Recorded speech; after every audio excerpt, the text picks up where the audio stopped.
Hello, and welcome to this season of Alter Eagle. We are starting season 1 with the topic of addiction in Butler County. Conversations on the physical side of addiction, trauma, the neuroscience, mental health, and stigma surrounding addiction. Experts, resources, and stories from people who have fought addiction head-on. I am your host, Laura Krigo. Let's keep the conversation going. Now a word from our sponsor, BetterHelp. For a long time, I suffered with depression and anxiety. I had tried therapy before, but struggled finding a therapist I connected with until I found BetterHelp. That's why I am so excited to share BetterHelp's mission to make therapy more affordable and more accessible, because finding a therapist can be hard, especially when you're limited to the options in your area. BetterHelp is a platform that makes finding a therapist easier because it's online. Remote therapy sessions, and by filling out a few questions, BetterHelp can match you to a professional therapist in as little as a few days. It's easy to sign up and get matched with a therapist. Click the link in description and receive 10% off your first month of BetterHelp. And by clicking that link, you support this channel. Plus, you can easily switch to a new therapist at no additional cost without stressing about insurance, who's in your network, or anything like that. I was struggling for a long time, and BetterHelp was where I found my therapist, Whitney, who I still see weekly for almost 2 years now. So, if you're struggling like I was, consider online therapy with BetterHelp. Click the link in description or go to betterhelp.com/Alter Eagle. That's betterhelp.com/Alter Eagle. There's no better time than now to start your mental health journey. Thank you again, BetterHelp, for supporting this channel.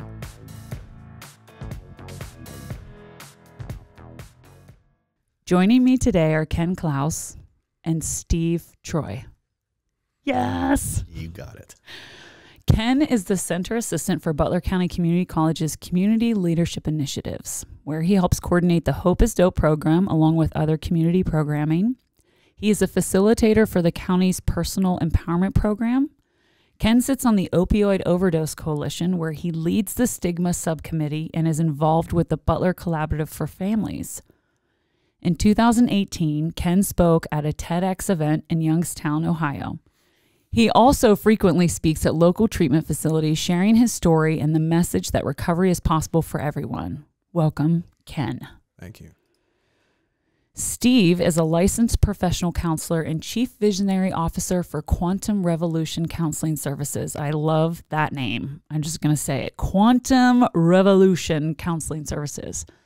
His insight-focused therapy uses quantum physics to help clients understand the scientific nature of reality and process what it means for them from both a physical and non-physical perspective so they can heal themselves. As an applied quantum philosopher, Treu assists people in exploring their infinite possibilities as they improve their lives through a variety of mind, body, and spirit techniques. Author of New Eyes, a unifying vision of science and spirituality, and Hope is Dope, achieving chemical balance. Welcome. Thank you. So thank you, gentlemen, for joining me today. So we're going to start with Ken. I would love to just start right off the bat with your personal story and your why as to what you do. I guess I'll start with the why. And for me, it's really about giving back. I can, remember along the way of my path to recovery, all the people that I came across that helped me. And I've always had like a desire to help others too, even when I was struggling. But, it's one of the main reasons, I guess, is connection. I wanted to get involved in the community. Addiction is such an isolating disease, and I felt very disconnected, So when I first came to Butler, I wanted to change that about myself, and so I decided to get involved in the community, and I started going to events and volunteering, and really one thing led to another, and a little bit of serendipity or divine intervention landed me where I am today. Wow, so well spoken. Well, all right. So you said brought you to Butler. So yeah, where are you from? I'm from Mercer County. Okay. Actually. Okay. yeah, most of my family still lives in Mercer County. I go back, as frequently as I can to visit. And yeah, so that's where I got my start. And I guess, when I tell my story, I like to take it way back to the beginning, because I think, why people become addicted or maybe why they continue is an important part of the story. And so, looking back, hindsight is 20/20, right? I remember being in the throes of addiction and, just wondering, like, how could this happen, or why can't I stop? And having found recovery and looking back, all the way back from my childhood, I can see why, and it makes sense. So one of the stories I like to start with is, grade school. I think K through 3, I was probably in 3rd or 4th grade or something like that. And the DARE program, there was a DARE program, and they put on a play, and the kids were in the play. And so in this play, I got to be the drunk. So I put an Elmer's glue bottle inside a brown paper bag, and I stumbled across the stage and fell down the stairs, and everybody laughed, and I loved it, At the end of the play, we got a standing ovation, and I remember thinking, like, maybe I'll be an actor or something like that, I'm sure the DARE program is a little bit different today. I don't know if they'd have any kids acting out being a drunk, but I had fun in the moment. And so fast forward a few months later, I'm at my grandparents' house, and I'm watching one of my grandfather's favorite old Westerns where some cowboys roll into town, and they say, let's burn this joint down. Now, I was in the living room by myself, and my parents and my grandparents were in the kitchen, having a conversation. And so I walk out there with my best acting chops and a little pretzel rod in my mouth, and I say, let's burn this joint down. They didn't know what I was watching. And so instead of a standing ovation, I got the 3rd degree. Where did you hear that? And in that moment, I just remember, I was being honest. I saw that on the TV, and they're like, no, you didn't. Where did you hear that?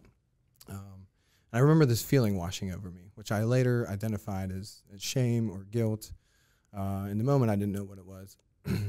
But, that was the first of what, a few more ACEs, adverse childhood experiences, that I think shaped kind of how the rest of my teenage years played out.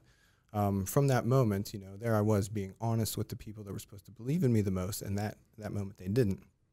So I think that started me being a little reserved. I got made fun of in school for being slightly different color in the summertime, predominantly all-white school. My mother's Mexican, so, we were raised Catholic. And I remember going to confession and lying.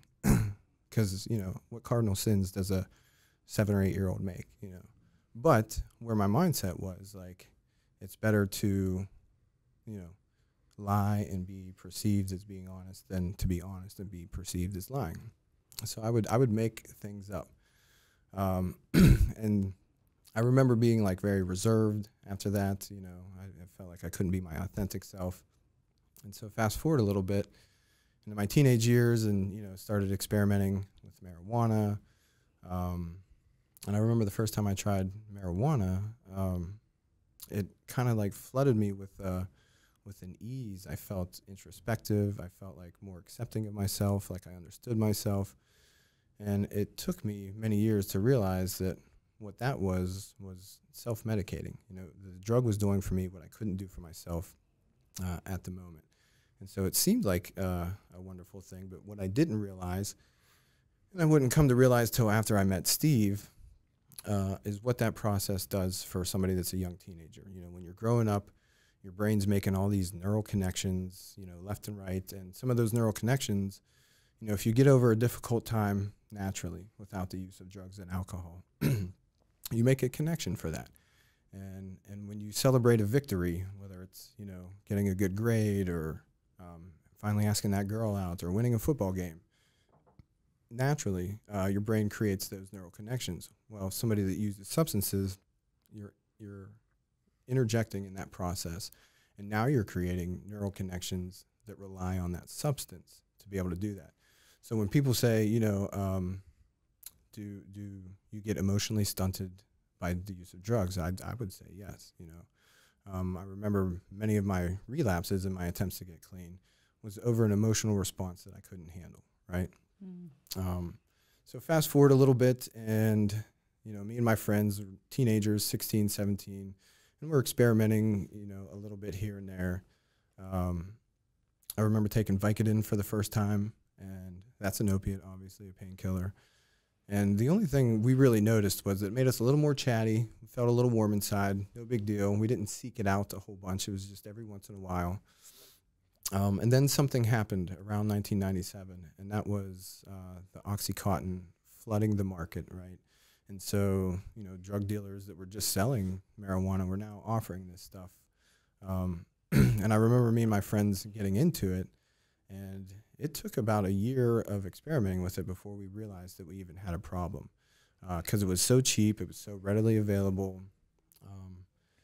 And then a couple years later, so you know, I knew that there was an issue there, but I didn't really realize I was a full-blown addict at the time. And then a couple years later, I had one of my good friends pass away in my house, and I just remember, you know, thinking, I can't do this anymore. You know, I want to stop. And realizing that I couldn't, you know, just by trying to not use the drug. And so a little bit later, I went to my first rehab, and that was an interesting experience. I think I was just using oxys off the street at the time, and they gave me Suboxone. Suboxone was like brand new. This was like 2001. And, you know, it takes a little while for the medical community to catch up to what it is they're actually doing. The Suboxone I received in that treatment was way stronger than the amount of drugs I was using on the street. So not only did it kind of get me high while I was in detox, it bound me up. So I didn't go to the bathroom for like a week. I remember, you know, eating 3 meals a day. I remember them waking me up at 6 o'clock in the morning, and I'm like, ain't I supposed to be resting, you know? So after about a week, I was like, I had it. I'm leaving, and I was determined not to use. So I went home, and I stayed clean for about a year, but then I relapsed again. And then, you know, after about a year of, you know, using again, it finally became apparent to like my family that there was an issue. And so this time we decided to try Suboxone. And the doctor that I went to see to prescribe me the Suboxone also recommended I go to 12-step meetings. So that was my first introduction to 12-step meetings. And I will say that those meetings that I first went to was my first dose of hope, the really large dose of hope that I got that I needed. You know, I was really struggling mentally, and I remember this guy, you know, talking about being in jail, overdosing multiple times, losing everything, losing his whole family, and yet he was up there, you know, telling his story and how recovery is possible and how he feels good. And I was like, if it's possible for him, it's got to be possible for me. But, you know, I wasn't quite ready yet, so... You know, eventually I went back to work, and I left the rooms and stayed clean for another year. And this cycle kind of continued for another, I don't know, it basically took me over 10 years of trying. Let's see, 2007, fast forward to 2007, I'm in a pretty dark place. And, you know, it's boo-hoo, woe is me. Why can't anything ever go right in my life? And so one more attempt at, or my first attempt at methadone, and that's when I met Steve. Meeting Steve was my second large dose of hope that I needed along the path of recovery for me. He was like a bright light, you know, shining a light in the darkness. So one of the stories I tell is like Steve, one of the things he did for me was that he just looked at me like he knew I was going to succeed. And, you know, when you're hopeless, getting that, you know, you can get that from other people. So it was huge. I kept coming back week after week, and he kept looking at me like he knew I was going to do it. And eventually I started to feel that way too. How cool are you? I mean, you're like a magical being. No, I think he meant the light was just reflecting off of your Right. forehead. That's Okay, right. got it. That might have been the bright light. Yeah. But up until that point, like I said, when I lost my good friend at 20 years old, and this was 7 years later when I met Steve. Throughout that whole time, I knew I wanted to stop. I didn't know why I couldn't, but I was searching everywhere. So, you know, I was searching in religious books. Is this a spiritual problem? I was reading psychology books. Is this, you know, a mental problem? You know, physical fitness and health. And so when I met Steve, he was already onto this stuff. He was talking about all of this. You know, as someone growing up, you know, I grew up somewhat religious, like I said. I remember going to church, and by the time I was like 12 or 13, I didn't want to go anymore.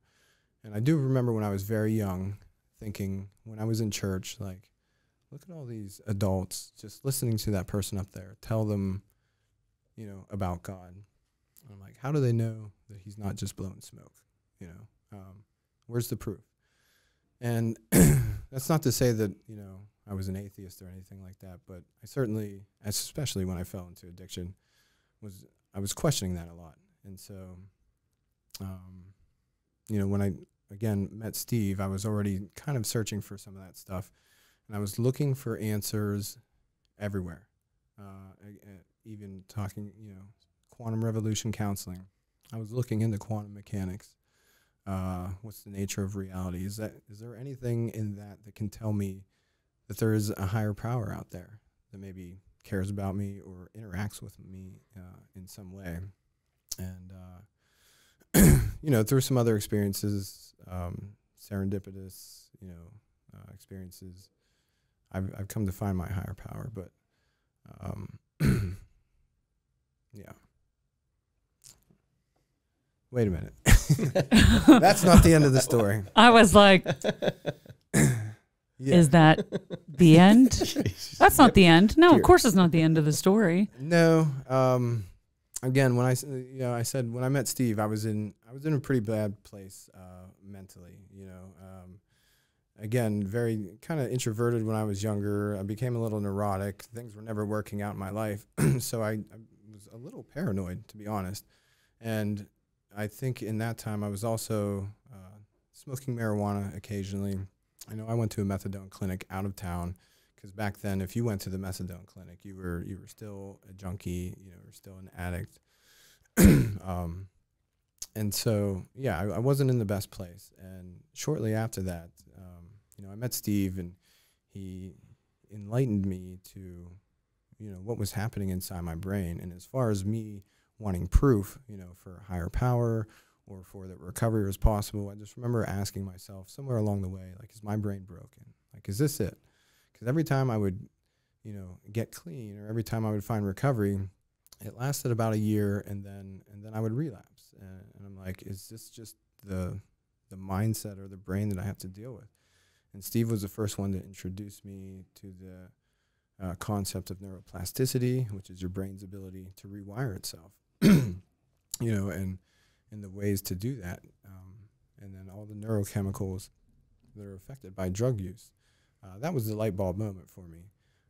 But I still wasn't done yet. So along my journey, like I said, I came across a few different people. Well, shortly, sometime when I was in the methadone clinic, and like I said, I was still smoking marijuana occasionally, I experienced a form of short-term psychosis. You know, I ended up in the hospital for a couple weeks, and after that kind of wore off, I again swore, like, you know what, I'm done. I don't want to do this anymore. And so I pretty much white-knuckled it for the next 3 years. Went back to school. I was going to YSU. And that's when I had my last major relapse. You know, I had 2.5 years in. I made the dean's list. And, you know, I was working a really good job at a trucking company, making over $20 an hour. And, you know, back in 2013, that was pretty good. And a lot of relapse stories start with, and then she walked in, or then he walked in, right? Oh. This is when I knew that my emotional growth was stunted at a young age, because when things didn't work out, I didn't know how to handle that. And so it started, you know, just by drinking a little more on the weekends. It started by smoking a little more weed. And I was going to school at Youngstown, so you know, back then heroin was pretty prevalent, and it wasn't long before I was doing opiates again. And so I just, you know, it took me down a dark path, and I remember, let's see, after about a year or so, I couldn't keep it up anymore. Lost my job, didn't have any money left, and I called my mom, and I was bawling my eyes out. You know, I was like, I messed up, you know, and she came over and she was patting me on the back, and she said, hey, people start over all the time. Don't feel bad. You can pick yourself up, and so that's what I did. I went to rehab, but you know, one of the most difficult things, they say people, place, and things, right? Change people, places, and things when you can. I was put into detox with 2 people that were certainly not ready to change. And so by the end of the week of detox, one of them had hatched a plan, you know, to get money. The other one had a place to go. And so as I'm pacing in my room, knowing like, oh, I don't want to go back out there. This is how bad, you know, addiction affects somebody. I knew I didn't want to. But in the last moment, I know I didn't want to suffer anymore.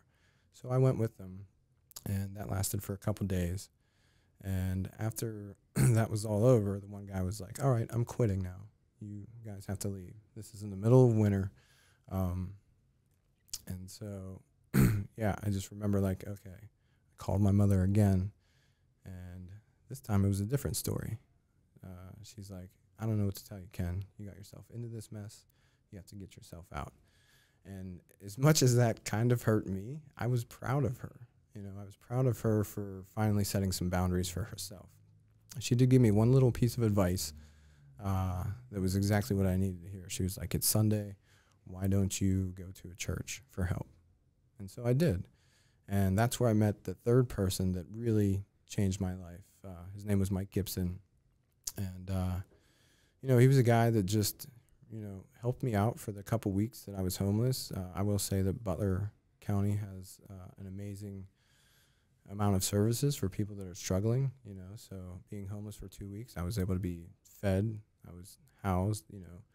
Mike would come and give me some money for food. When I finally made it back to rehab, he would come visit me, and a lot of little serendipitous moments along the way. I remember, you know, Mike told me that a couple weeks before I came and seen him, he was praying, you know, on Thanksgiving for somebody to come into his life that he could help. And just when he thought that, you know, well, maybe some prayers don't get answered, I walked into the church. And so that's why it continued to stick with me. And from there, you know, I came to Butler, went to a halfway house, then a 3/4 house. And again, I wanted to get involved in the community. I didn't want to feel isolated anymore. So I started, going to community events. I started, you know, volunteering where I could. And that's where I met Steve again for the second time. So Butler County Community College was hosting an event. I think this was, February 2018. It was the start of the Hope is Dope program. And, yeah, I went to the event. I remember talking to the people at the college. They were very welcoming and friendly. And I started volunteering. And then over the next several months, you know, we started Hope Nights, which are, you know, monthly events in the summer for people in recovery and the recovery community to get together and enjoy themselves. We call them endorphin-producing activities because we have fun, and it does. It produces endorphins in the brain. And then, yeah, that turned into a part-time job and then a full-time job. And now we have our shining beacon to the left of me. Yes. So let's start with this, Ken. We've had, thousands of conversations. I didn't know we had so much in common. I, too, was a child actor. Oh, yeah? I was the lead in kindergarten, Peter Rabbit. Okay. And then first grade, George Washington. And that's where my career peaked, unfortunately. From then, I was never asked to be in anything ever again. I don't think I did a good job. But so we have acting as something common. But I also was teased in the summer because my skin color would change as well. I was a lifeguard, and you could see what happens. You know, I did not exactly get bronze You didn't brawn get or tan. You got no a little tans over more here. red. Yes, that's what it was. You like matched your lifeguard. Yes. And I did have lots of people tell me that you're a lifeguard. Aren't you supposed to be like a bronze god? Yeah, no. I was a different shade. So, yeah, we have that in common there. Mm-hmm.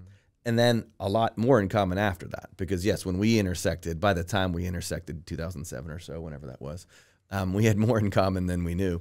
We didn't know it at the time, but, it clicked on so many levels. I like to say that I've been talking the talk for a long time, but I had met someone here who was walking the walk, who was also interested in the talk, but he was already doing it. And I have some backstory. I'll tell you about some of it, but never very not as interesting as Ken's for sure. And almost everyone, and I mean pretty much everyone I've met, has a better backstory than me in that regard. I think of myself as a very much a coach and a cheerleader and a teacher and stuff like that. But they're the players, they're actually doing the things that I'm talking about, and therefore they're much more interesting in that regard. But my backstory starts, and many people around here might know this too, because I was a sports writer. I was just going to say, you sound really good on the microphone. Wouldn't he be like a good sports commentator? Oh, yeah. He should have been talking at the Super Bowl. Okay. Sorry. I mean, it's a future career maybe. But continue.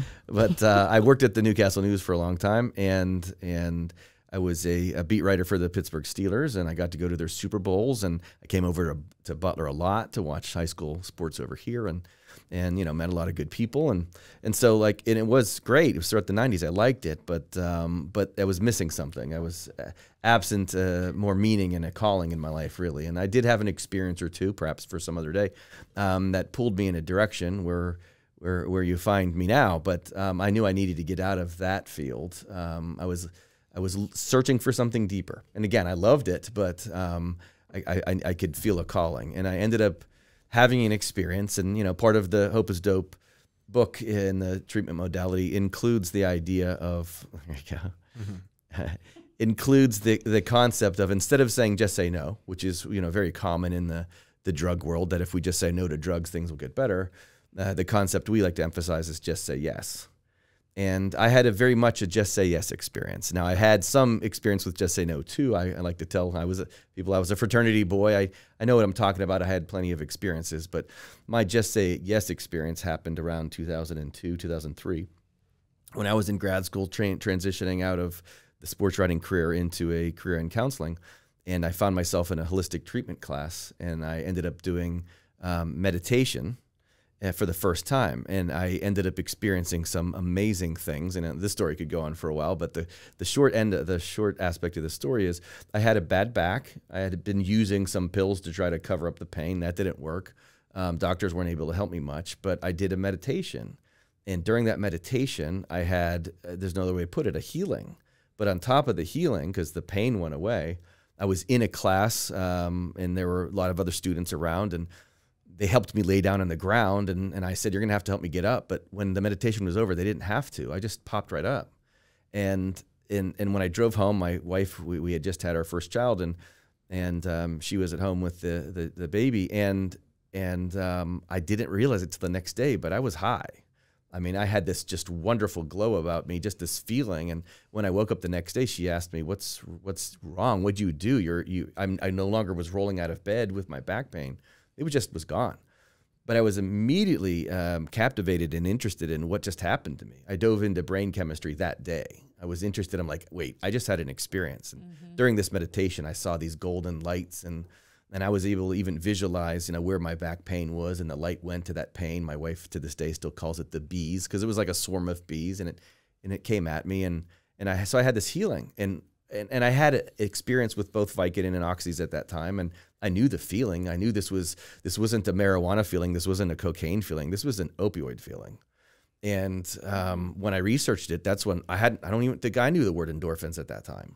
But when I dove into it and I studied it, I'm like, oh my goodness, that's what's happened to me. I had an authentic experience, really, of an endorphin overload.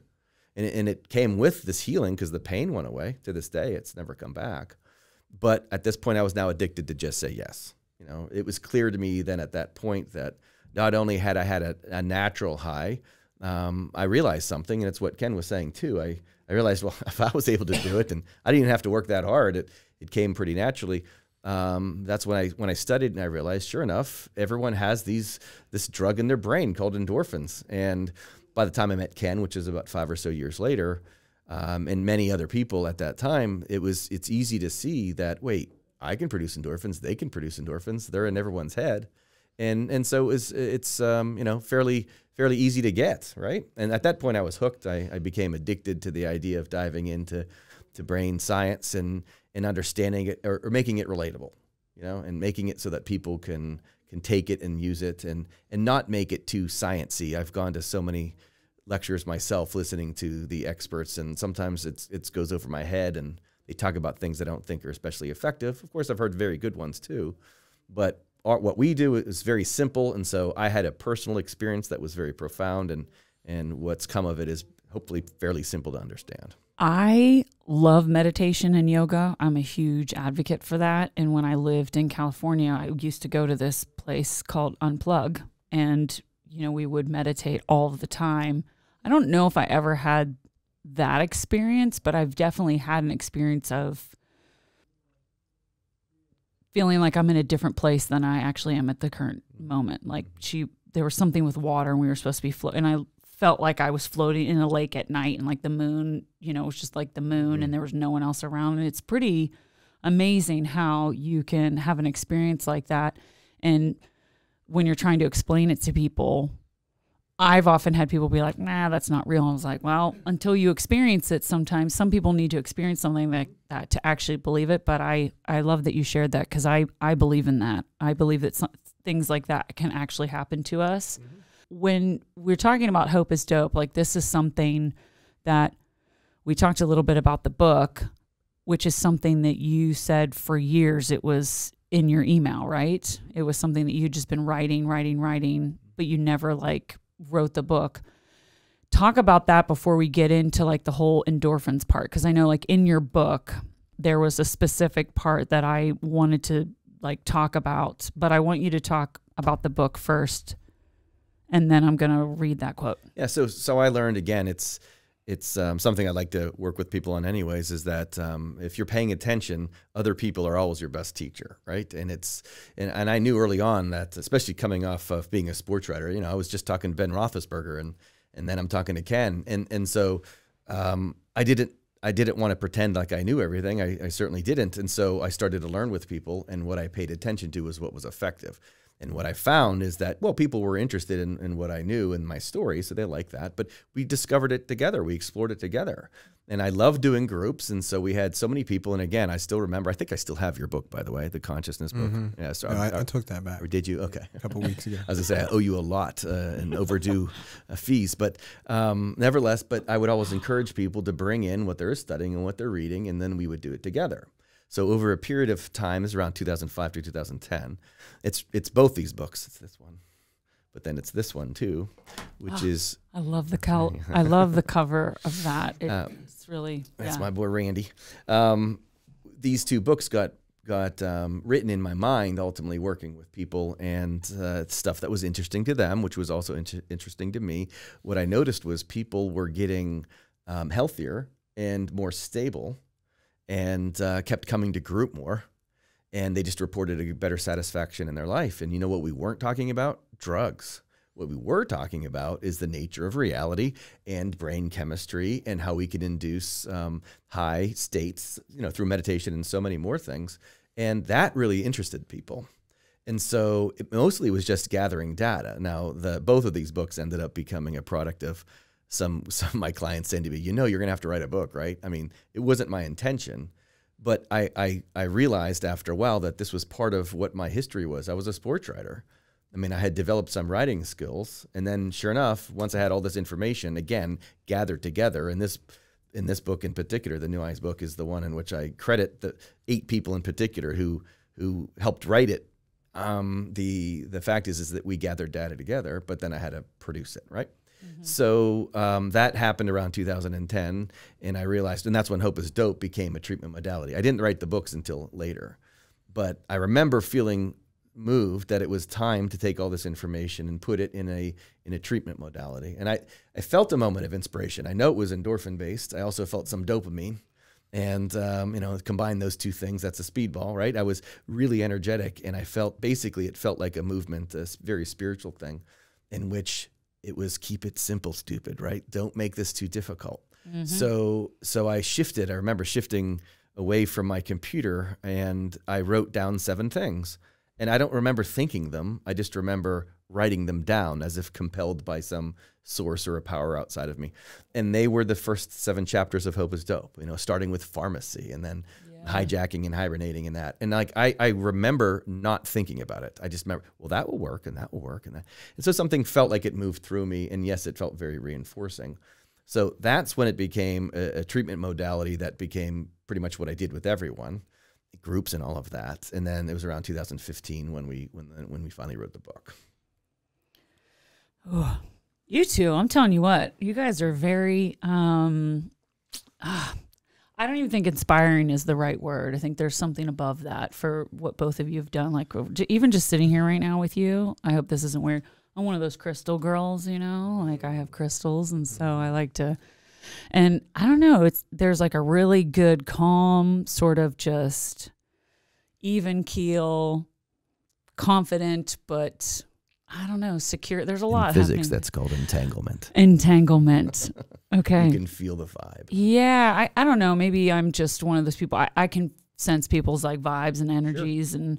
And I just think it's really wonderful what you're both doing. It's sort of like this life mission. Like if you think about it, right? If you hadn't experimented as a kid, if you hadn't, you know, have you ever had someone ask you the question, if you could go back and change anything? I'm like, yeah, but would I wouldn't be at this point right here. Right. Yeah. And that's definitely hard to make that kind of, obviously there's things I would go back and want to change, you know, to not hurt people or, you know, cause any kind of damage.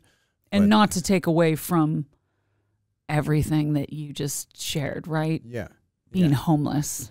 Yeah, exactly. But all of those things were my best teacher, right? Yeah, I honestly don't think I would change anything. You know, whatever I did stop using at 19 after I lost my friend, I certainly wouldn't have went down the path I did. I wouldn't be sitting here across from Steve. I wouldn't be feeling like I'm fulfilling my life's mission. You know? And so, yeah, no, I wouldn't change a thing. I kind of doubted Steve a little bit when he said you can get high naturally. That to me, and I know some people that hear this for the first time, they're like, what are you talking about? No drugs will ever, or no natural high will ever be as high as drugs can get you. And so for me though, I just wanted to feel okay. I just wanted to feel normal. I didn't even care about feeling high. I didn't want to feel those lows of when I didn't have the drug. And I was like, just give me the baseline. But I do remember the first time I experienced a natural high. And it was when I went back to the last rehab that I went to and got to speak to a group of guys. And I was, you know, very motivated to do it. So I had a lot of dopamine flood my brain. And as I was, you know, telling my story and weaving in some of my experience with Steve and what I learned from him, everyone in the audience was perked up. You know, they were listening. Afterwards, they came up and they were asking me questions, and I felt like I helped some people, and my brain was tingling. And that lasted for a couple days. You know, I remember waking up and feeling great, and I was like, that's the natural high Steve's talking about. But the difference was, because it was natural, it was sustainable. Didn't bring me down afterwards. Of course, faced that question hundreds of times, and of course, a lot of people are rolling their eyes at it too. And sometimes when they ask me directly, "Oh, you can't get high naturally" or whatever, I always tell them, or it's not the same kind of high. I always tell them, "You're right. It's better. It's better for a bunch of reasons. There's none of the negatives, okay? But you know, it's not hard to illustrate by going through the various types of highs we have, and everyone that's ever used drugs, and most of them have used a wide variety. I'm like, is the cocaine high different than the heroin high? Is it different than marijuana? You know, and of course they all say yes. Is heroin different than Vicodin? You know, yes. And so I'm like, I'm not saying it's the same as a heroin high. I'm just saying it's better. Yeah. And Ram Dass, the spiritual teacher, has this wonderful saying. He says, to those who have had the experience, no explanation is necessary. To those who have not had the experience, no explanation is possible. Okay. And so, like, I don't know, if you haven't experienced it yet, you're going to doubt it. But once you experience it, you know, there's reasons why there's, you know, monks throughout the world that are practicing meditation and more, because it's effective. But, you know, it's about having an experience, but that's why I love the science of it, because it pulls people in. You know, once you explain to them exactly what you're talking about and how heroin is fake endorphins, and that the only way to beat this is to produce more endorphins, most of the people in recovery are interested. They're like, well, that sounds like an idea. It sounds as logical as anything else. And I like to say truth is logical. So once they try it for themselves, that's when they experience themselves. And the interesting thing is, no matter what method of recovery you choose, this brain science is happening behind the scenes anyway. You know, when you feel very connected to your community and you're getting that dose of serotonin, people experience that in 12-step groups. You know, that's one of the reasons it works, is because it brings you together with a group of like-minded people where you feel like you belong. And yeah, all this is happening behind the scenes, whether they know it or not. I mean, obviously the goal of this podcast is for people to hear your story and to hear your story. And if there's someone out there who is going to hear it or, you know, be affected by it, knowing that you were, I didn't ask you about this at all, but I know a lot of people, we talk a lot about the mental health, right? And there's ideation behind, I can't do this anymore. And there's a point where you're like, you just don't want to exist anymore, right?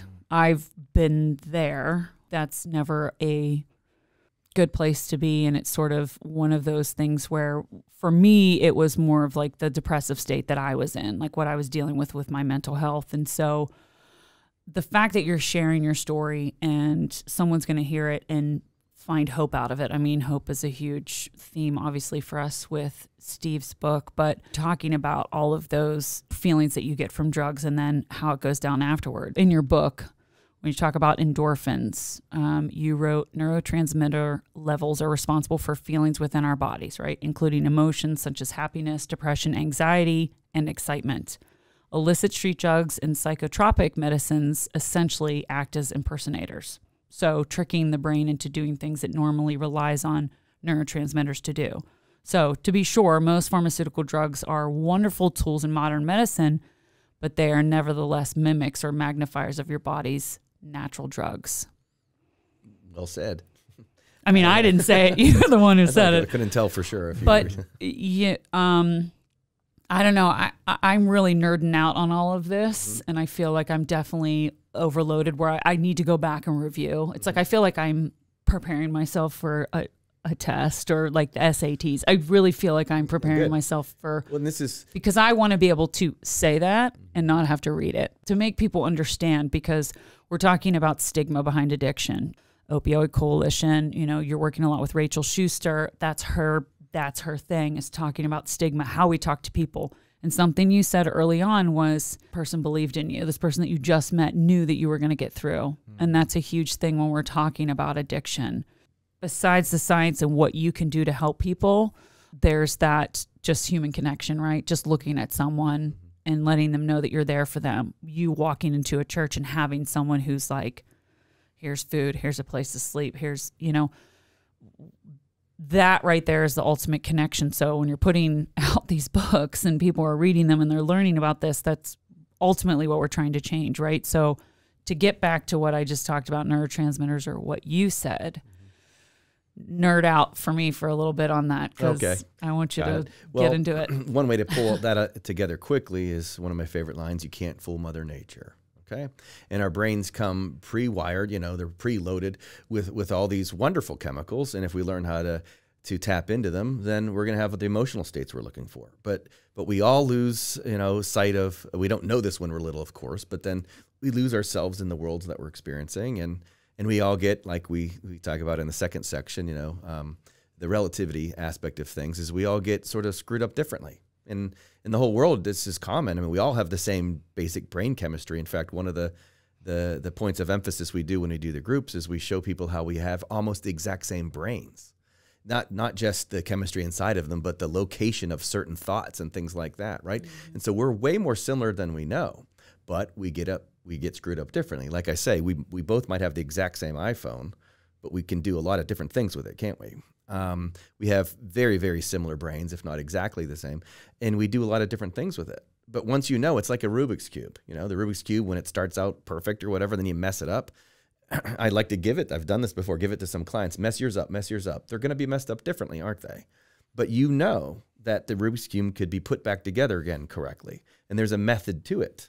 Well, that's what the point of this is. Once you know that, okay, you got messed up, I got messed up, we all got messed up. Let's, join together in this and not judge each other for it, but join together on it. And, it's where there's such great, emotional, rewards in this, the authentic power that you experience when you join with someone, instead of judging them, join them. And then you realize, hey, let's put your Rubik's Cube back together, right? Let's work on that. Of course, there's a reward for both people involved. And, that's the meaning of it. But the beauty of it is it's not even especially science. The nerding out part of it that I like is it's super simple and it's fun to talk about. But like 5-year-olds can understand some of this stuff pretty basically, because it's a 1-to-1 correlation. You have a drug or a neurotransmitter fitting into one receptor, and it's only for that. And how do I use that? That's the car key example. My car key would not fit into your ignition. Yours wouldn't fit into mine. Really easy to understand, right? Mm-hmm. Well, certain things fit into certain spots in the brain, and only opioids fit into the endorphin receptor, okay? They should not call it an opioid receptor. It's supposed to go there. And so you take a child and you give them a lock and a key, and you explain it to them in 10 seconds. Here, try to stick this key into that lock. Can't do it, right? Stick it into this one. Oh, it fits, right? It's Goldilocks and the Three Bears kind of stuff. And so they get it, and once they get it, and then you tell them later in life, if they struggle with drugs or whatever, that, well, okay, what's happening inside your head is that there's a chemistry aspect, and there's a chemical that's supposed to go there, but you're putting the artificial or the fake one there. And like today, we talked about it at our meeting earlier, it's like a credit card. Credit cards aren't actually money. They're fake temporary money. Well, drugs are fake temporary neurotransmitters. They're not real. I mean, they're artificial in that regard. And just like a credit card, if you overuse it, you're going to have to pay it back later. Like, again, 5-year-olds understand this stuff. Okay? Yeah. Well, and they should understand it, because from what I'm learning is these kids are dealing with these situations at home. Mm-hmm. Addiction, physical, mental, spiritual disease. So when we're talking about spiritual, right, I went through your map at the end of your book. I went through, you have high impact things that can help, right? So when you two first met, when you both met, how long do you think it took? And you might have already said this, so I apologize, but I think I want to go back to, how long do you think it took, or that it took for you to be like, oh yeah, I get it. I get what he's talking about. Yeah. Was there like a moment or? A moment when I could visualize what he was saying. I'm a very visual thinker, and so to be able to understand what was happening inside my brain from a visual standpoint, the light bulb went off, and the science behind it. I wasn't quite ready at that moment to take everything that he was giving me and to put it to good use, but I certainly stored it for later. And I know that all of these things, the map, the different ways to do it, if you add them in, so when somebody stops using drugs, right, there's a period where the brain takes to rebalance. And so the second part of the name of the book is Achieving Chemical Balance, right? Our brains, our reward centers get out of balance. And I was talking about this earlier today too. Every time I would get clean, I would experience this anhedonia, this kind of flat line of just not feeling well. And then so I'd relapse, within 12 months because my brain hadn't rebalanced. And so knowing that there was a multitude of things that I could do to kind of speed that process up, when I finally was ready to recover, when I made it back to the long-term treatment, I was plugging away at all these things. And so I remember meditating. When you're in rehab, you have plenty of time on your hands. And so there's not a lot to do. There was a gym, so I was exercising a lot. And, oh, man, you can feel the endorphins, like, right away. It feels great. A lot of people complain about the effort it takes to go to the gym when you don't want to. But once you get there and you put up that weight or you jog for 10 to 20 minutes, I feel that rush of endorphins. I was meditating a lot back then, something I think I should get back into a little bit more, for 20 minutes. And I just remember, the meditation really kind of allowed me to separate my conscious awareness from my automatic thinking. That's that negative self-talk, telling me that I couldn't do it, or, and so really, being able to separate myself from that allowed me the space to, make different choices. Yeah. Meditation is huge, especially when it comes to GABA, there's serotonin, there's anandamide. I was going to say, serotonin, but almost like a euphoria too, right? You can feel that. Yeah, it's a chemical cocktail. It's one of those things that I'm like, why are we not teaching this in school? I mean, it's that good for mental health. I was talking to someone the other day about that with the schools and stuff, and thinking back to like when I was a kid, right? And we had recess. Yeah, it was great, right? We'd go screaming out of the building. It's like we were literally cats out of a bag, right? They would just release us. And what were we doing the whole time? It was constant motion. It was constant movement. It was constant. We were never taught to self-regulate. We never learned how to, right, in chaotic situations. Mm-hmm. They're teaching us fire drills, but when the fire drill actually goes off and it's not a fire drill and the alarms go off, or there was like a tornado warning, it's mad chaos. It didn't matter how many drills we did. And we didn't know then, right, that we needed to be learning these things from more of a mental place of calming ourselves down. I mean, I even think back to growing up as a dancer, and so many times going on stage and like before doing something for the first time, and like literally feeling like I'm about to have a panic attack in my body. I didn't learn how to like calm myself down and to like get it together. And as an adult, I've learned that. I mean, when I worked in fitness, I would leave classes and I'd be like, I can do anything. Everything's wonderful. Like I'd leave a spin class and I was like, yep, this is it. And there could be a situation that could bring me crashing down, right? Like, especially when you're living in LA and you're driving in traffic and you have to cross the 405 at a certain time of day and you're like, nope, this is not what I want to be doing right now. And that can definitely, right, driving can definitely send you into I started doing this thing where I started listening to classical music when I lived in LA and I was driving. And I was like, I am not going to let these people and whatever's going on around me that I can't control have anything to do with how I feel right now. Yeah, empowerment, right? Yeah, I literally would be like, nope, it's not going to happen. I'm not going to worry about how long it takes me to get home or if someone cuts me off. I'm just going to stay in this place that I'm in because I worked really hard for it. And it's something that I think, do you go to schools and talk to kids? Yes, we've done that too. How's the response? Well, it depends. Everybody's a little bit different. If you find the right spot, just like I've gone to rehabs, I've gone to churches, we've been to jail, we're going back to jail soon. It's often about who you interact with at the time that if they're ready for it or not. Some people are resistant to this kind of stuff because that's their life experience, and others are open for it, right? But like when you get to like as you were describing, your experience with being able to block out distractions and not get affected by other people, that works for everyone throughout the world, right? And the neurochemical backing for it is very clear and obvious. When you can control your brain chemistry or influence your brain chemistry and provide yourself a jolt of, say, GABA or anandamide or whatever to chill out a little bit, but also dopamine to boost your energy, or serotonin to feel the connection, on and on and on. When you can do that, guess what? You are now empowered and you can handle any circumstance. But when you're not able to do that yourself, traffic is going to bug you. In fact, you mentioned traffic. That's the very first thing I started to play with when I was learning this, with road rage and, my idea that everyone else was a bad driver and various tension that I experienced. And then I realized I might need a sedative at the end of the day, and often did. But when I started practicing driving the speed limit, go figure, as a mental health technique, I was amazed how well it worked. And then over time, when I practice things like learning patience, one of the things we do I work with clients, I'm like, all right, you get this? All right, this is what you're going to do. You're going to go to Giant Eagle or Walmart, and you're going to park in the worst parking spot you can find, because exercise is good. And then you're going to practice patience. When you go in, you're going to look for the longest line and wait in it. But you're going to do so mindfully, because mindfulness and patience produce endorphins, right? And so now all of a sudden you're looking for, like one of my jokes, it's not a joke though, I like to look for people to forgive. Before they can even hurt me. You're going to hurt my feelings, call me bald or something? I mean, whatever. And I've had I'm aware. Yeah, Thank you. That's right. But I've had more than a few people, of course, criticize this approach, which is, again, completely fine. It's not for everyone.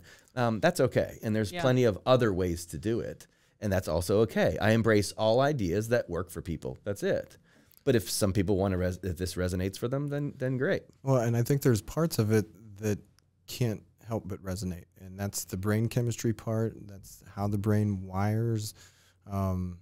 You know, as far as the utilizing this for their recovery, if they, you know, somebody prefers 12 steps or refuge recovery or maybe just a medicine and nothing else, that's fine. This brain chemistry is still happening behind the scenes. Mm-hmm. But, you know, and that's the part. So probably about 2 years ago now, I was teaching part-time at a school for troubled kids back in Mercer County. And these are kids who come from really, you know, bad homes where maybe they didn't have parents, their parents are using or in jail. And, you know, my method was kind of a mix of using the material from Hope is Dope and explaining it. And this is basically grades, you know, 4 through 12, and explaining it in a way that they could understand, you know. And then I'd also use some of our personal empowerment training, some ideas from that, which is all based on emotional intelligence, right?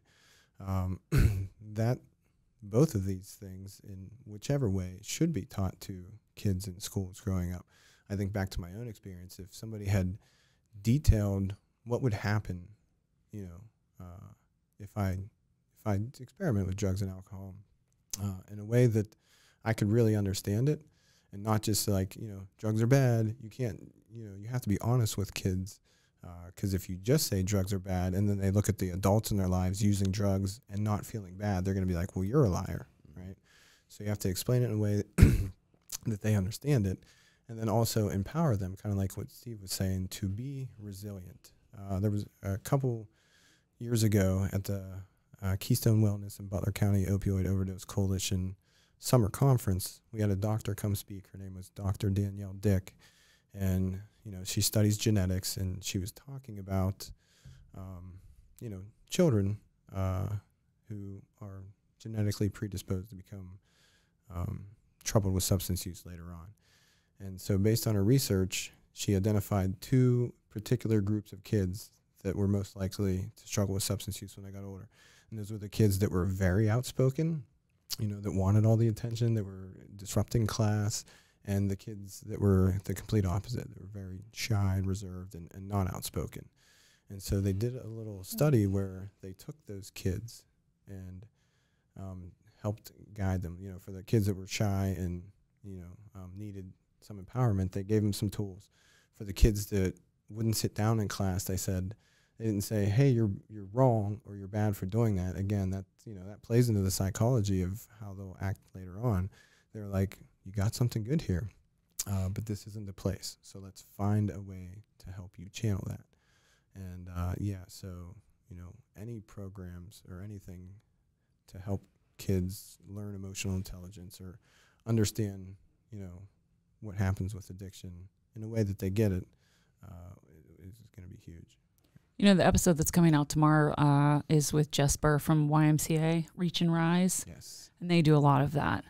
You know, a lot of these kids are coming in from homes where there was drug use, abuse. Isaac, who is on the episode with her, he's 15 and had left his home situation because it was so bad. He was being abused. A boyfriend of his mom was abusing him, and he has this PTSD now in certain situations where normally if he were to ask the question or not do something a certain way, he would get smacked. And I think something else that they need to talk about in schools, and maybe they do this, I don't know, but when someone is different, when a kid's maybe quiet, or, you know, for him going from a private school to a public school and having to deal with all that with PTSD and not being good around a lot of people. He likes to go from, if he's got class and he's got to get from this room to this room, he's directly goes there. When I was a teenager, I didn't do that, right? I'd see my friend, I'd stop at their locker and we'd be like, ah, you know, and then the bell would start ringing and we'd be running. His brain doesn't work that way. His brain is very much like, I have to go from point A to point B, and then I have to go from B to C.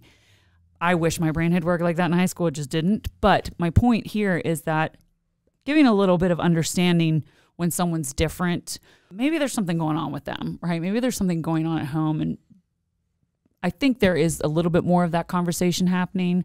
I think we can still do a better job, right? It kind of goes along with stigma too, right? But just, it's always a two-sided coin, because on one hand, yes, there's probably more interventions and things we can take and do, but also the child has to say yes, and the parents usually have to say yes. So if you don't have that buy-in, you can have all the right things in place, and it's still not going to make a difference.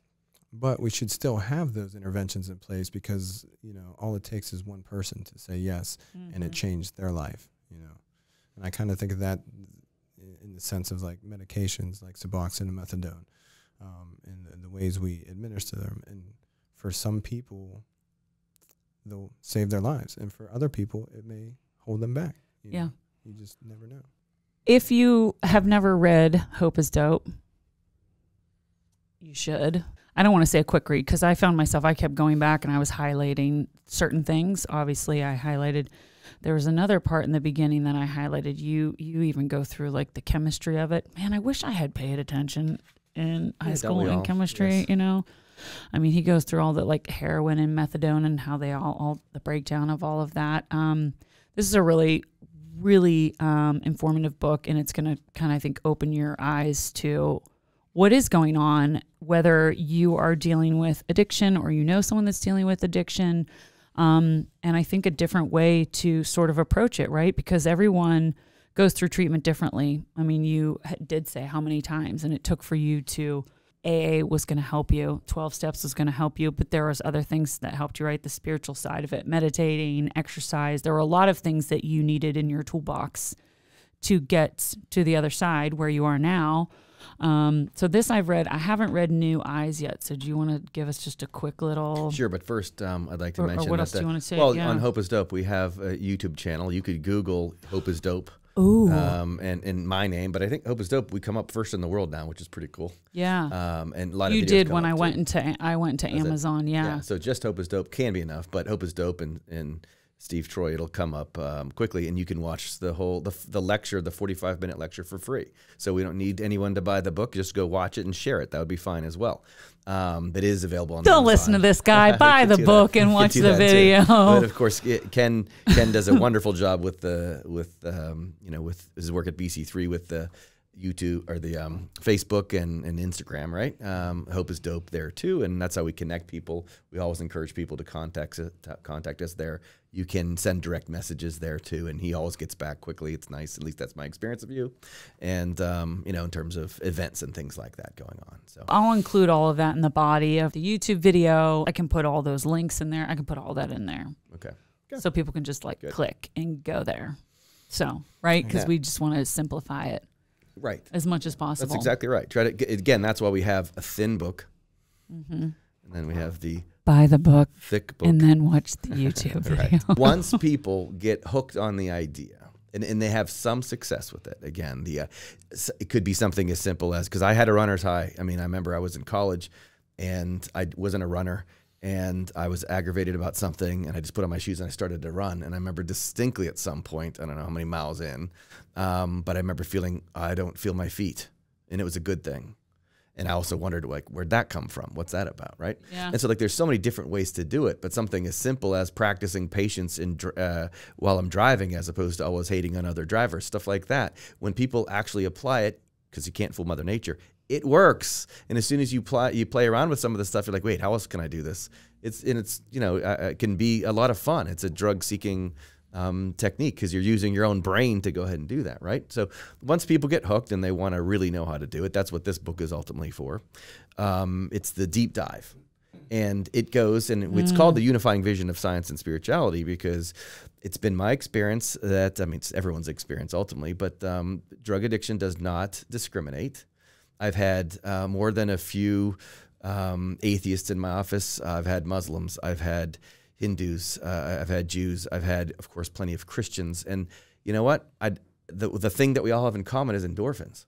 We might have different prophets teaching us different things, and some people might not even believe in God and all that kind of. Some people get upset at the use of the word God, and others love the use of the word whatever. The thing that unites us all is the endorphins. And so I just learned, having worked with people, very first story that impacted me greatly was in 2004 when I had a young man come into my office, and he just sat down, and he's just like, hey, I got a buddy. He said he got off of heroin using Buddhism. Can we do that?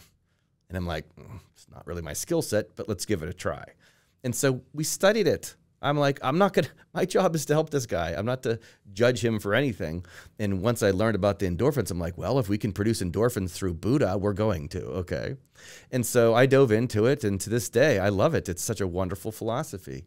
And that made me wonder, okay, how else can I produce endorphins? And I ended up going on a journey studying Taoism and Hinduism and read the Quran and all that kind of stuff. And I'm like, oh my goodness, these guys are saying the same thing. You know, that the word yoga means to unite. It means to connect. And what I experienced, the more I was linking people together for myself, you know, Jesus says, blessed are the peacemakers. It's like, I don't have a problem if a Muslim or a Jew or a Christian or an atheist comes into my office. They're going to get no judgment from me. In fact, I'm going to wonder what makes them tick, and I want to hear about their story, and let's link them to endorphins. And my journey and their journey as we come together we both won as a result. And so along the way of really diving deep into that, I started to realize, okay, maybe these guys are saying the same thing on the level of the prophets, and that's really what this book is. And the science is the backdrop for it. You know, all of the brain states we're capable of, including meditation, but certainly the obvious things like forgiveness. Wow, big surprise! It's good for you. You know, and patience and wisdom and compassion. You know, this country is in dire need of more compassion. And we can't just sit around and tell other people to do it. And, you know, all the best prophets, all of them, say the same thing. It's Buddha's last words: strive for your own liberation with diligence, which means work on your own self, right? And so, you know, as Ken was saying before, we're talking about dealing with children and people in the community, and some people are resistant and all of that. What I found, we call it holding space. It's a wonderful concept, but just being present and patient with people as they learn and grow is an energy, it's entanglement, and you can spread that, you know, not unlike trees that are just taking carbon dioxide and turning it back into oxygen. Our own personal work helps our communities. And so it's not like going to fix anyone else, but like the more you do it, the more I do it, the more we join together. It's a unifying vision ultimately. The more we can affect communities. Was it Carson, or what was the talk show years ago? Tonight Show, I think, that once referred to Butler as the heroin capital of the world. Oh, yeah. I remember hearing that. You know, someone's like, aren't you from there? And I was like, I think that was on the Tonight Show. But, you know, we said once, I mean, that's been a while, but I think that's what it was. And I remember thinking, boy, would I love Butler to be the recovery capital of the world. A group of people that really, really get it deeply. And I've said many times that if the world were to unite in our lifetimes, it's going to be people in recovery, because they're the ones that are motivated to learn how to find it. They're still seeking the high, which is good. Well, there's an example sitting right next to me, right? Yeah, and I'll say that the New Eyes book, it does. So when we go into the prison and talk to the inmates that are, you know, getting ready to come out, they like Hope is Dope. They get it. You know, they understand how the brain chemistry works, but they love New Eyes. And I think part of the reason is because, you know, especially maybe when you're sitting in jail and you have a lot of time on your hands, you're like, what is this all about? You know, I remember having that a little bit of existential crisis myself. What is this all about? Am I really here just to go to work from 8 to 4 for 40 hours a week for, you know, my life, and that's it? I wanted to know more. But as somebody who struggled with spirituality for a multitude of reasons, and as somebody that wants proof, you know, don't just tell me what you believe and show me why.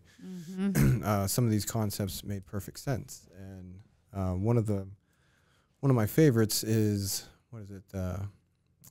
Double slit experiment. You know, there's plenty of people that believe in a higher power, right? And one interesting thing I'll say is that they've done brain scans on people that were having a profound spiritual experience, a psychotic experience, and a psychedelic experience induced by drugs. And the brain scans all lit up in the same area. I was fascinated to know that. because as somebody who experienced psychosis as a result of my drug use, it made me feel better to know that other people were experiencing the same things just based on what they believe in, right? You know, people believe that God sends people in their lives to help them for certain reasons. You know, how different is that from a schizophrenic who hears voices, you know, and in the brain scans, it's not that much, it's not that far off. But as Steve was saying, like, you know, a lot of these religions and spiritual teachings are kind of saying the same thing at the end. So when you look out at the world and I look out at the world and we're looking outside, we're looking at the same thing. As far as the universe goes, you and I are looking at the same thing, but we just tell it from different ways, different stories, right? Mm-hmm. Yeah, different perspectives. Mm-hmm. And like you said, experience, right? So we all end up the way that we are. You know, you're using your phone and there's things on your phone that I don't have on my phone, but it's the same phone. And that's something too to be sensitive about when we are working with those who are in recovery and being sensitive to that. You know, Alyssa Verrell said when someone first comes to them, it's not like they're like, all right, let's talk about your trauma. Mm-hmm. That doesn't work, right? That actually makes me feel anxious, like just even saying the words out loud, and thinks of like when I'm a kid, I'm in trouble. It's like, what did you do? And you're like, hold up. Or why did you do this? And you're being accused and you're like, but you didn't even ask my side yet. Like you didn't even ask like where I'm coming from or giving me a chance to get there. Mm-hmm. You've got to sort of be willing to meet people where they're at. Since you mentioned trauma, you know, some people need to talk about it and others don't want to talk about mm-hmm. it. And, you know, there's no one way to do it. Okay. Mm-hmm. You know, as I say all the time, some people got on drugs because they were partying with their friends when they're 15 and they took some medicine from their mother's medicine cabinet and got hooked, and others lost their parents in a tragic house fire when they're 8 and they ended up on the same drug. Okay. So that's how we're different, but at the root of both of those things is still endorphins when it comes to opioids. And so like they have something in common there, and yet they have something different. And so the way you approach it is different. But like, it's not like anyone in the world thinks about patience and thinks it's yucky. You know, like who likes to be or hope? You know, I joke all the time. Who likes to feel hopeless?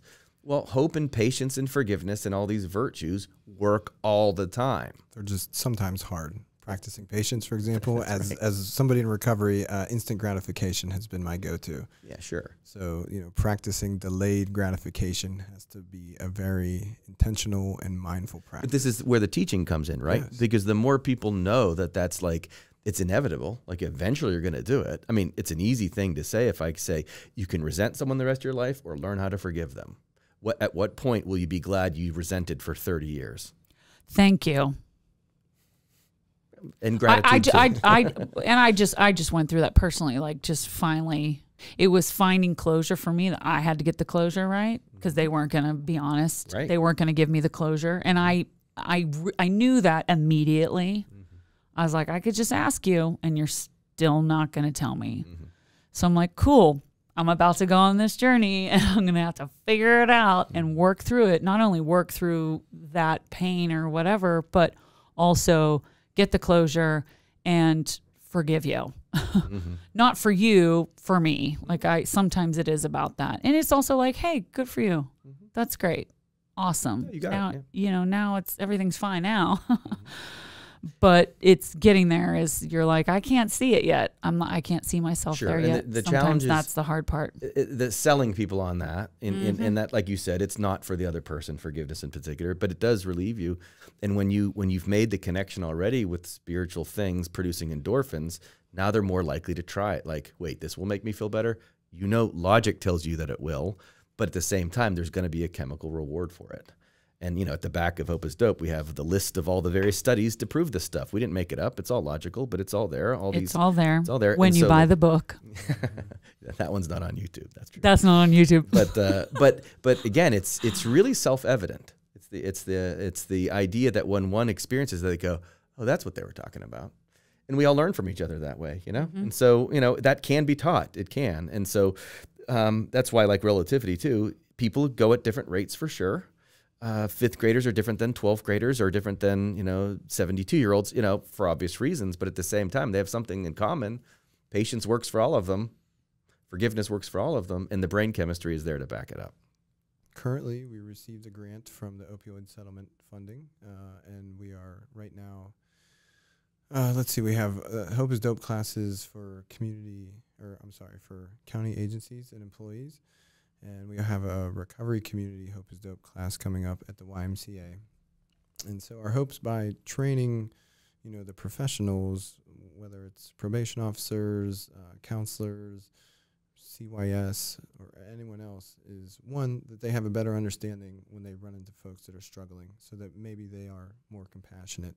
They can spread some of that hope that really makes a big difference in people's lives. And then also so that they can refer them to our recovery community series. So what did we say? We're looking at getting back into jail. We hope to offer 2 men's and 2 women's classes in there. Possibly doing a 10-week series, like later in the spring. And then we also do our Hope Nights in the summertime, which is just a community event for people in recovery or people supportive of the recovery community to get together and just kind of, enjoy each other's company and feel some of those endorphins and serotonin. Yeah, have somewhere to go. And at all times, because thanks to social media, when used appropriately, we're always available through the various social media channels we have. We love interaction. We always want people to reach out. In the very least, it's good to know that someone's there to listen, even on if you have just a simple question, So we always encourage people to do that. And there's, like, it's 24/7, right? And there's no 9 to 5 clock on you. Do it at 3 a.m. and then we will respond. But certainly asking questions, offering insights. We love feedback, recommendations. Our whole thing is about building a community based around an idea, a common sense idea, scientifically backed idea. That's in essence that we are all capable of healing ourselves. It can be different and more difficult for some people, for sure, no doubt. But that's why we need communities that support people in that situation. And believing in each other is what we need to do, as opposed to criticizing and all the divisiveness that we have going on in this country, for sure. Mm-hmm. But in the very least, each one of us, as Gandhi says, be the change you want to see in the world. In the very least, work on it yourself. Your community might not feel very supportive of it, but certainly people in recovery are motivated to do it. And so, we're always there to listen and talk and hopefully get to meet people and build a stronger community around these ideas. Fantastic. Thank you both so much. Links in the bio, in the caption. You're going to be able to connect with both of these gentlemen. Like they said, they do respond. So please don't hesitate to reach out, ask any questions you might have. Resources, again, the resources are listed in the back of this book. Lots of great resources. I'm not going to put those in the link because you're going to buy the book. That's what you're going to do. Can't wait to read New Eyes. Back here, I just wanted to read the first part because I was looking at this. The world is not what we think it is. Pretty precise. Yeah. There's way more to it than just what we perceive on a daily basis, for sure. Right. A lot of people who I've talked to who are in recovery, long-term recovery, I know there's different terms that everyone likes to use. What makes them feel good is exactly that, right? That they've realized, like, there's so much more to life. There's so much more that we don't even comprehend, right? And whenever someone is using drugs, a lot of times they're like, this is it. This is who I am. This is what's going to keep me going. And they don't realize their potential until they're able to get through to the other side. Because it reminded me of that one thing. The amazing amount of depth, both intellectual and emotional, that I've experienced with people that others are judging as somehow like a drain on society or something. But like when people get into this and like, wow, one of the reasons why you got tripped up on this is because you were seeking. You didn't even know it. You were seeking something deep. And then in some of this inquiry satisfies people. I'm like, wow, I feel so complete because I'm working on this kind of stuff. So tell you what, there's a large group of people that I know personally who are way, way, way, way underrated. Okay, they're way stronger, way healthier, way more. And it's people in advanced recovery, I think, are some of the healthiest people in the world because they've been through so much and they can see things from different perspectives and they're not judging others. And, that's why I say that, we need people running for president who are in recovery. Yeah. They're going to be more balanced as a result. Well, thank you. Very wise. Ooh, I feel like it feels good. Ready to right? produce endorphins. Yeah. Yeah, we're going to go take a spin class. No, I'm just kidding. I went to the gym this morning. I'm good. Just gonna meditate. Yeah, we should. This episode is brought to you by Butler County District Attorney Richard A. Goldinger, R.W. McDonald & Sons Incorporated, Robert Stevens Jewelers. Thank you to our sponsors for your support on our first season of the Alter Ego podcast. Be sure to click the link in bio for your discount for BetterHelp Therapy online. 10% off your first month. Next Monday, I sit down with Sherry Jo Matt and Tom Bott, husband and wife, who share the story of their daughter Sienna, who died from a fentanyl overdose in 2020. A beautiful, heartbreaking, and lovely soul who left this earth far too soon. Stop the Judgment was the foundation that this couple started after losing their daughter to deal with their grief, but also to be that support for other parents who have suffered with the same loss or are maybe struggling right now on how to help their children.